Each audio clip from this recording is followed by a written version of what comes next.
ಬುರುಡೆ ಚಿನ್ನಯ್ಯನ ಪಾಪ ಪ್ರಜ್ಞೆಯ ಆಟ ಎಸ್ಐಟಿ ಮುಂದೆ ಗೊತ್ತಾಗ್ತಾ ಇದೆ. 12 ದಿನ 260 ಸಿಬ್ಬಂದಿ 17.25 ಗುಂಡಿಯಾಗಿದ್ದಾರೆ.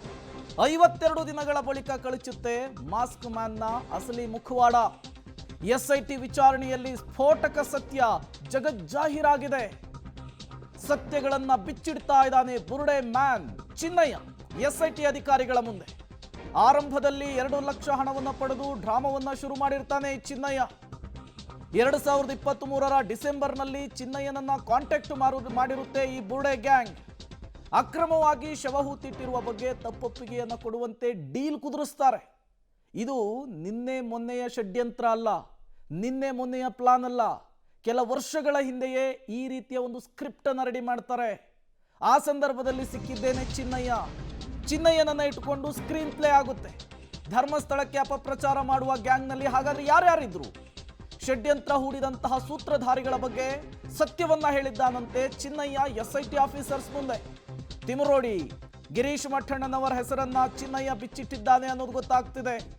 ಸೂತ್ರಧಾರಿಗಳ ಪಾತ್ರದ ಬಗ್ಗೆ ಎಸ್ಐಟಿ ಅಧಿಕಾರಿಗಳಿಗೆ ಮಾಹಿತಿಯನ್ನು ಕೊಟ್ಟಿದ್ದಾನೆ. 19 ಗಂಟೆ ವಿಚಾರಣೆಯಲ್ಲಿ ಕೆಲವು ಸ್ಫೋಟಕ ವಿಚಾರವನ್ನ ಈ ಬುರುಡೆ ಚಿನ್ನಯ್ಯ ಬಿಚ್ಚಿಟ್ಟಿದ್ದಾನೆ ಅನ್ನೋದು ಗೊತ್ತಾಗ್ತಾ ಇದೆ. ಇವತ್ತು ಕೂಡ ಆರೋಪಿಯಿಂದ ಮತ್ತಷ್ಟು ಸತ್ಯವನ್ನ ಕಕ್ಕಿಸುವಂತಹ ನಿಟ್ಟಿನಲ್ಲಿ ಎಸ್ಐಟಿ ಗ್ರಿಲ್ ಮಾಡ್ತಾ ಇದೆ. ಮತ್ತಷ್ಟು ವಿಚಾರಗಳನ್ನು ಹೊರತರುವಂತಹ ನಿಟ್ಟಿನಲ್ಲಿ ಎಸ್ಐಟಿ ಪ್ರಶ್ನೆಗಳ ಸುರಿಮಳೆಗೈತಾ ಇದೆ.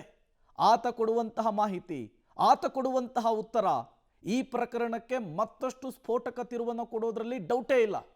ಯಾಕೆಂದ್ರೆ ನಿನ್ನೆ ಮೊನ್ನೆ ಆದಂತಹ ಬೆಳವಣಿಗೆಗಳಲ್ಲ ಇದು. ಕಳೆದ 2-3 ವರ್ಷಗಳಿಂದ ಈ ರೀತಿಯ ಒಂದು ಷಡ್ಯಂತ್ರ ಪಿತೂರಿ ಆಗಿರುತ್ತೆ. ಹಾಗಾಗಿಯೇ ಈ ಚಿನ್ನಯ್ಯನನ್ನ ಕಾಂಟ್ಯಾಕ್ಟ್ ಮಾಡಿರ್ತಾರೆ. ಅದಾದ್ಮೇಲೆ ಏನೇನಾಯ್ತು, ಹೇಗೆ ಹಣದ ಟ್ರಾನ್ಸಾಕ್ಷನ್ ಆಯಿತು, ಈ ತಿಮರೋಡಿ ಮತ್ತು ಗಿರೀಶ್ ಮಠಣ್ಣನವ್ರ ಜೊತೆಗೆ ಮತ್ತಾರ್ಯಾರಿದ್ರು, ಇವರಿಗೆ ಫಂಡಿಂಗ್ ಯಾರು ಮಾಡ್ತಾ ಇದ್ರು, ಎಲ್ಲವೂ ಕೂಡ ಗೊತ್ತಾಗಬೇಕಾಗಿದೆ. ಹಾಗಾಗಿಯೇ 10 ದಿನಗಳ ಕಾಲ ಕೋರ್ಟ್ ಎಸ್ಐಟಿ ಕಸ್ಟಡಿಗೆ ಕೊಟ್ಟಿದೆ. ಮತ್ತಷ್ಟು ಡೀಟೇಲ್ಸ್ ಅನ್ನು ಕೊಡ್ತಾರೆ ಸುಖಪಾಲ್, ನೇರ ಸಂಪರ್ಕದಲ್ಲಿ ಜಾಯಿನ್ ಆಗಿದ್ದಾರೆ. ಸುಖಪಾಲ್, ಅನ್ಡೌಟೆಡ್ಲಿ ಇದೊಂದು ಪ್ರೀ ಪ್ಲಾನ್ಡ್ ಕೃತ್ಯ ಅನ್ನೋದು ಗೊತ್ತಾಗೇ ಆಗ್ತಾ ಇದೆ. ಇದು ನಿನ್ನೆ ಮೊನ್ನೆದಲ್ಲ, ಕೆಲ ವರ್ಷಗಳಿಂದಲೂ ಕೂಡ ಧರ್ಮಸ್ಥಳವನ್ನ ಟಾರ್ಗೆಟ್ ಮಾಡಿರುವಂತಹ ಒಂದು ಷಡ್ಯಂತ್ರ ಅನ್ನೋದು ಗೊತ್ತಾಗ್ತಾ ಇದೆ. ಬಟ್ ಇಲ್ಲಿ ಮೂಲವಾಗಿ ಕಾಡ್ತಾ ಇರುವಂತಹ ಪ್ರಶ್ನೆ, ತಿಮರೋಡಿ ಆಗಿರಬಹುದು, ಗಿರೀಶ್ ಮಠಣ್ಣನವರಾಗಿರಬಹುದು, ಧರ್ಮಸ್ಥಳವನ್ನೇ ಯಾಕೆ ಟಾರ್ಗೆಟ್ ಮಾಡ್ತಾ ಇದ್ದಾರೆ? ಈ ವಿಚಾರಕ್ಕೆ ಸಂಬಂಧಪಟ್ಟಂತೆ ಏನು ಡೀಟೇಲ್ ಸಿಗ್ತಾ ಇದೆ ಅಂತ ಹೇಳಿ.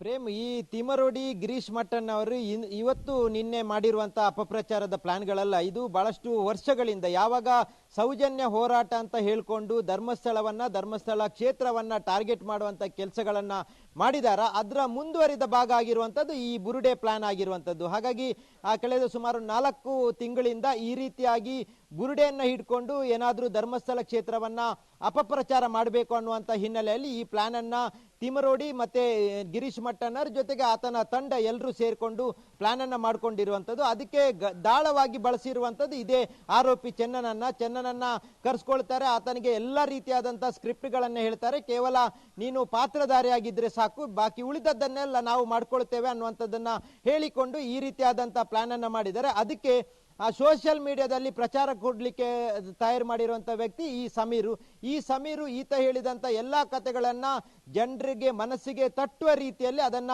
AI ಚಿತ್ರದ ಮೂಲಕ, AI ಟೂಲ್ ನ ಮೂಲಕ ಆತ ಮಾಡಿ ಅದನ್ನ ಜನರಿಗೆ ತೋರಿಸುವ ಕೆಲಸ ಮಾಡಿದ್ದಾನೆ. ಜನರು ಭಾಗಶಃ ಅದನ್ನ ಒಪ್ಕೊಂಡಿದ್ದಾರೆ. ಈತ ಹೇಳಿರುವಂತದ್ದೇ ಎಲ್ಲವೂ ನಿಜ ಅನ್ನುವ ಹಂತಕ್ಕೆ ಬಂದಿದ್ದಾರೆ. ಈ ರೀತಿಯಾಗಿ ಧರ್ಮಸ್ಥಳ ಕ್ಷೇತ್ರದ ಅಪಪ್ರಚಾರ ಮಾಡಬೇಕು ಅನ್ನುವಂತ ಪ್ಲಾನ್ ಮಾಡಿಕೊಂಡು ಸದ್ಯದ ಮಟ್ಟಿಗೆ ಅವರು ಅದರಲ್ಲಿ ಯಶಸ್ವಿಯಾಗಿದ್ದಾರೆ. ಆದ್ರೆ ಕೇವಲ 52 ದಿನಗಳಲ್ಲಿ ಎಲ್ಲ ಗ್ಯಾಂಗಿನ 52 ದಿನದಲ್ಲೇ ಎಲ್ಲವೂ ಬಹಿರಂಗಗೊಂಡಿದೆ. ಆರೋಪಿ ಯಾರು ಅನ್ನುವಂಥದ್ದು ಗೊತ್ತಾಗಿದೆ. ಆರೋಪಿ ಯಾವ ಕಾರಣಕ್ಕಾಗಿ ಈ ರೀತಿಯಾಗಿ ಕೆಲಸವನ್ನ ಮಾಡಿದ್ದಾನೆ ಅನ್ನುವಂಥದ್ದು ಎಲ್ಲವೂ ಬಹಿರಂಗಗೊಂಡಿದೆ.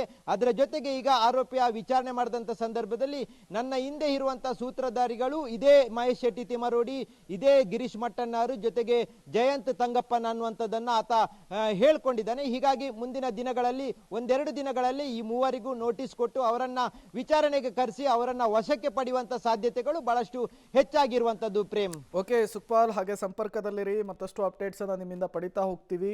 ಬಹುಶಃ ಈ ಪ್ರಕರಣದಲ್ಲಿ ಎಸ್ಐಟಿ ಇನ್ವೆಸ್ಟಿಗೇಷನ್ ಆಗಿರದೇ ಹೋಗಿದ್ರೆ ಧರ್ಮಸ್ಥಳದ ವಿರುದ್ಧ 12-13 ವರ್ಷಗಳಿಂದ ಇವರು ಏನು ಆರೋಪ ಮಾಡ್ಕೊಂಡ್ ಬರ್ತಾ ಇದ್ರು ಅದರ ಜೊತೆಗೆ ಇದನ್ನು ಕೂಡ ಸೇರಿಸ್ಬಿಡ್ತಾ ಇದ್ರು.